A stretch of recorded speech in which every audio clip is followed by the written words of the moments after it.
வணக்கம். இது நியூஸ் 8 தமிழ்நாடு செய்திகளை தொகுத்து வழங்குவதற்காக நான் பாலவேல் சக்கரவர்த்தி. செய்திகளை விரிவாக பார்ப்பதற்கு முன்னர் முதலில் தலைப்புச் செய்திகளை பார்க்கலாம்.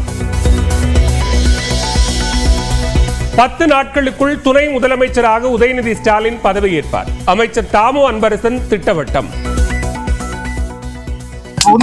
10 நாள் உண்மையிலே நிச்சயமா துணை முதல்வராக எங்களுடைய இளைஞர் நலன் மற்றும் விளையாட்டுத்துறை அமைச்சர்கள் நிச்சயமாக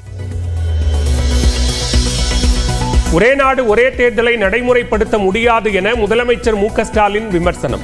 பாஜகவின் ஈகோவை திருப்திப்படுத்தவே புதிய நடைமுறை என குற்றச்சாட்டு. அடிக்கடி தேர்தல் அன்னை பாரதத்திற்கு கேடு. பாஜக மூத்த தலைவர் ராம ஸ்ரீனிவாசன் குற்றச்சாட்டு.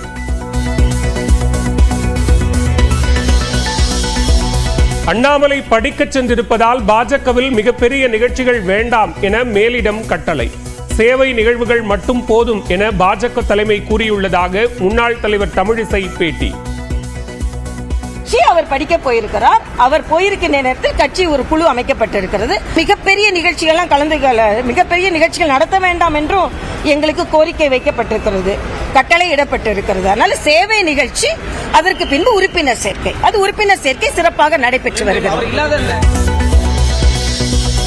சென்னை ரேஸ் கிளப்பின் குத்தகையை ரத்து செய்ததை எதிர்த்து உயர்நீதிமன்றத்தில் உரிமையியல் வழக்கு. செப்டம்பர் 23ஆம் தேதிக்குள் பதிலளிக்க தமிழக அரசுக்கு உத்தரவு.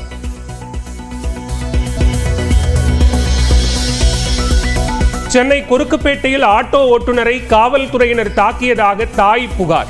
மற்றொரு ஆட்டோ ஓட்டுநரின் புகார் தொடர்பாக கைது செய்ததாக காவல்துறை விளக்கம். கள்ளக்குறிச்சி கல்வராயன் மலைப்பகுதி மக்களுக்கு அடிப்படை வசதிகளை வழங்க வேண்டும் என்ற உத்தரவை செயல்படுத்தாவிட்டால் நடவடிக்கை. தலைமைச் செயலாளரை நேரில் ஆஜராக உத்தரவிட நேரிடும் என சென்னை உயர்நீதிமன்றம் எச்சரிக்கை. திருச்சி மாவட்டத்தில் சத்துணவு முட்டையை வாங்கி ஆம்லெட் போட்டு விற்ற ஹோட்டலுக்கு சீல். முட்டைகளை விற்ற சத்துணவு அமைப்பாளர் மற்றும் ஹோட்டல் உரிமையாளர் கைது.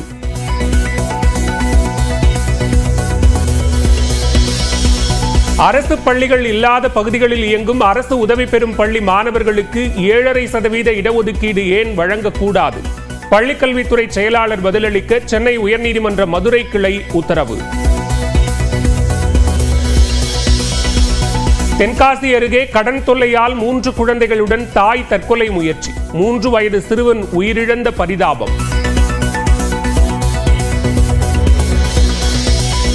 தமிழ்நாட்டில் இன்றும் நாளையும் அதிகபட்ச வெப்பம் இயல்பை விட 2 முதல் 4 டிகிரி செல்சியஸ் வரை அதிகமாக இருக்கக்கூடும். சென்னை வானிலை ஆய்வு மையம் தகவல். ஆந்திராவில் கண்டலேறு அணையிலிருந்து சென்னைக்கு கிருஷ்ணா நீர் திறப்பு. சிறப்பு பூஜைகள் செய்யப்பட்டு வினாடிக்கு 1600 கனஅடி நீர் திறப்பு.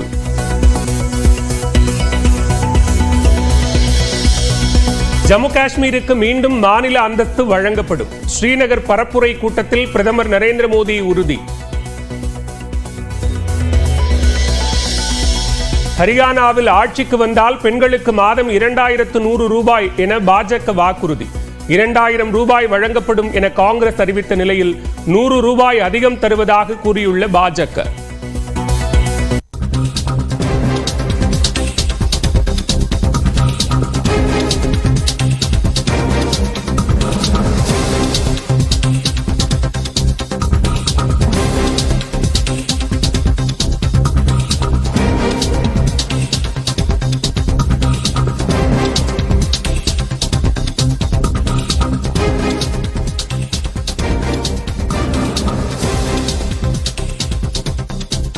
தற்போதைய அண்மை செய்தியை பார்த்துக் கொண்டிருக்கிறோம்.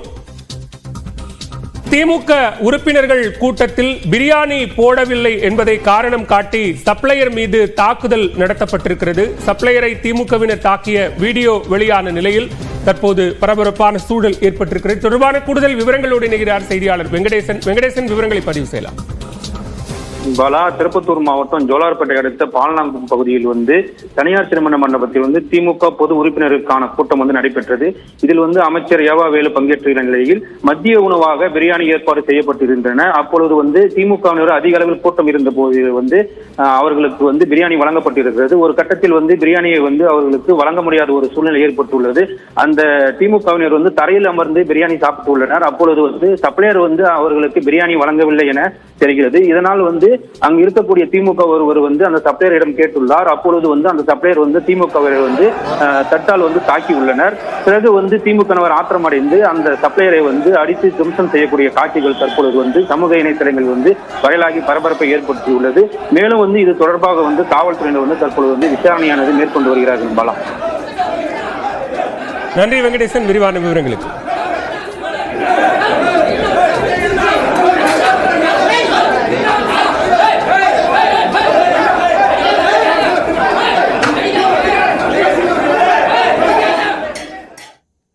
மாநில தலைவர் அண்ணாமலை லண்டன் சென்றுள்ள நிலையில் பெரிய நிகழ்ச்சிகள் எதுவும் நடத்தக்கூடாது என்று கட்டளையிடப்பட்டிருப்பதாக பாஜக மாநில முன்னாள் தலைவர் தமிழிசை கூறியுள்ளார். கோவை விமான நிலையத்தில் செய்தியாளர்களை சந்தித்த அவர் உறுப்பினர் சேர்க்கையில் மட்டுமே தற்போது பாஜக கவனம் செலுத்தி வருவதாக கூறினார்.